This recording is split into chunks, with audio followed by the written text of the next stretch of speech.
সাধারণ সূচকের ওঠানামার মধ্য দিয়ে চলছে দেশের অন্যতম পুঁজিবাজার ঢাকা স্টক এক্সচেঞ্জ ডিএসসির লেনদেন।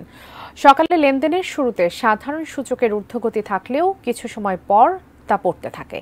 লেনদেনের সবশেষ পরিস্থিতি জানতে ডিএসসি থেকে সরাসরি যুক্ত হচ্ছেন সহকর্মী মাহাদি সেকেন্দার। সেকেন্দার, আমাদের একটু জানাবেন, সূচকের কথা কিন্তু আমরা গতকাল এবং আজকে একই রকম প্রায় দেখতে পাচ্ছি। ক্ষুদ্র ব্যবসায়ীদের আনাগোনা কেমন দেখতে পাচ্ছেন আপনি?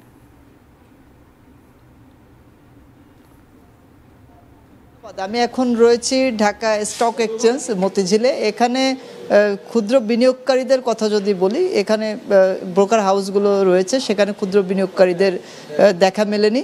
এবং আমি যে ব্রোকার হাউসটিতে রয়েছি এখানেও ক্ষুদ্র বিনিয়োগকারীরা নেই এবং তাদের পদচারণা নেই। আর সূচকের পতন কিন্তু ৩৫ মাসের মধ্যে আর সর্বনিম্ন পতন হয়েছে, অর্থাৎ ৯৮ সূচকের যে পয়েন্ট, সেটা ৯৮ পয়েন্ট নেগেটিভ পর্যন্ত এটি নেতিবাচক পতন হয়। এবং এখন যদি আমি একটু বলি শেয়ারের বাজারের যে অবস্থা, সেটি প্রতি সেকেন্ডেই আসলে এই শেয়ার বাজারের উত্থান এবং পতনের মধ্য দিয়েই যায়। কিন্তু এখন আমি আপনাকে একটু দেখাতে চাই আপনার মাধ্যমে, -76.7474947, অর্থাৎ নেতিবাচক 76 পয়েন্টের সূচকের পতন কিন্তু রয়েছে। এবং উত্থান অর্থাৎ সূচকের যে জায়গা রয়েছে সেটি 36টি কোম্পানির শেয়ারের মূল্য কিন্তু বৃদ্ধি পেয়েছে এবং শেয়ারের মূল্য কমেছে সে সংখ্যাটি কিন্তু অনেক বেশি।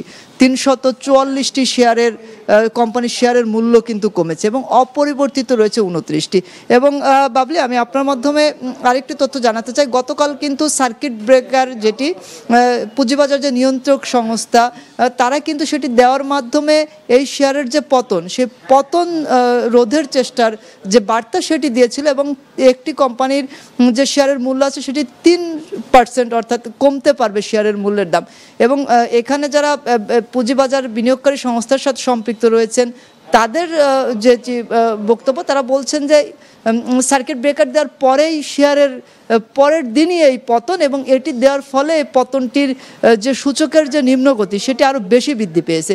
এবং সব মিলে শেয়ার বাজারে গত কয়েকদিন ধরেই বলবো, ঈদের পূর্বেও শেয়ারের লাগাতার দরপতন ছিল এবং গত কয়েকদিনও শেয়ারের দরপতন হয়েছে। কিন্তু দরপতনের যে পয়েন্ট, সূচকের যে জায়গাটি, সেটি কিন্তু বিগত কয়েকদিনের মধ্যে এবং ৩৫ মাসের মধ্যে সর্বনিম্ন পয়েন্ট কিন্তু ৯৮ পয়েন্ট দেখেছে শেয়ার বাজারের সংশ্লিষ্টরা। তো সব মিলে শেয়ার বাজারের যদি সার্বিক পরিস্থিতি বলি, নেতিবাচক এবং এই দরপতনের কারণে ক্ষুদ্র বিনিয়োগকারী এবং সংশ্লিষ্ট সকলে আসলে এটি নিয়ে খুবই হতাশ।